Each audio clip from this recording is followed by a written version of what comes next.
Le nom associé à la victoire militaire israélienne en 67, mais si je vous disais que le roi du Maroc, Hassan II, avait aussi contribué à la victoire éclair de l'État hébreu. Info, Intox, Johanna Binder, bonsoir. Bonsoir. Alors, est-ce que Israël a effectivement gagné cette guerre de 67 grâce à l'aide du Maroc? Eh bien, sans le Maroc, Israël n'aurait peut-être pas gagné la guerre des 6 jours. Alors, tout commence en 1965, on est 2 ans avant que débute la guerre des 6 jours. Les grands leaders du monde arabe se retrouvent à Casablanca. C'est le 3e grand sommet de la Ligue arabe. Alors, vous vous en doutez, le Mossad ne fait pas partie de la liste officielle des invités, mais il est là et il va recueillir des informations cruciales.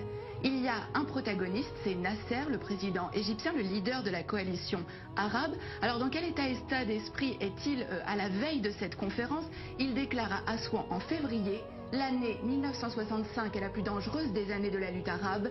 Israël prétend que les Arabes s'apprêtent à perpétrer une agression. Cela signifie qu'Israël a l'intention de nous attaquer. Nous devons donc être prêts à riposter. En septembre, donc quelques mois après, a lieu ce sommet de la plus haute importance. À l'ordre du jour, l'état des forces armées des pays de la Ligue arabe, avec cette question: sont-ils prêts à faire la guerre contre Israël? L'autre homme clé de cette histoire, c'est Hassan II, le roi du Maroc. Il va permettre aux renseignements israéliens de connaître ses ennemis. Et c'est à ce moment-là que le Mossad va donc entrer en action. Oui, absolument. Le Mossad va donc préparer cette opération en amont de la conférence. Plusieurs jours avant, une équipe du Shin Bet et du Mossad, il s'appelle à Tsiporim, donc les oiseaux, vont occuper le dernier étage du très luxueux hôtel à Casablanca où sont attendus les dirigeants arabes et où va aussi avoir lieu la conférence.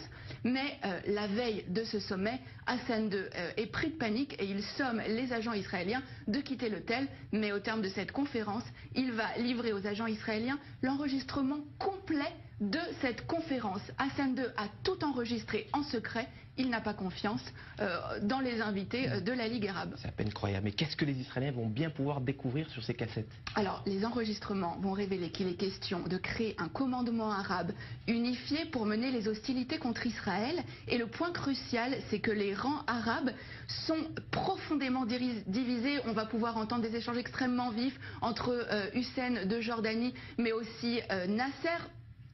Et alors, ce qui est vraiment important, c'est que les nations arabes vont vraiment révéler leurs faiblesses. Elles ne sont absolument pas préparées pour une guerre contre Israël.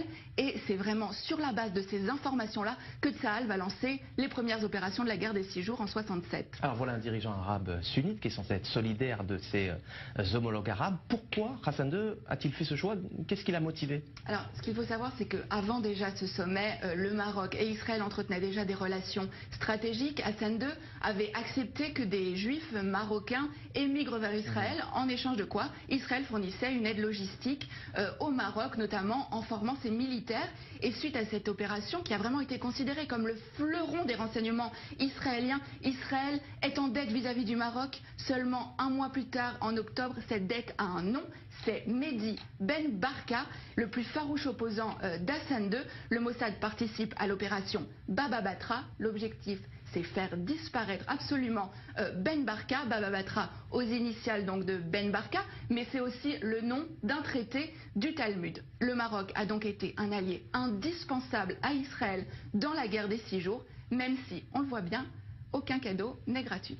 La petite histoire de la grande histoire.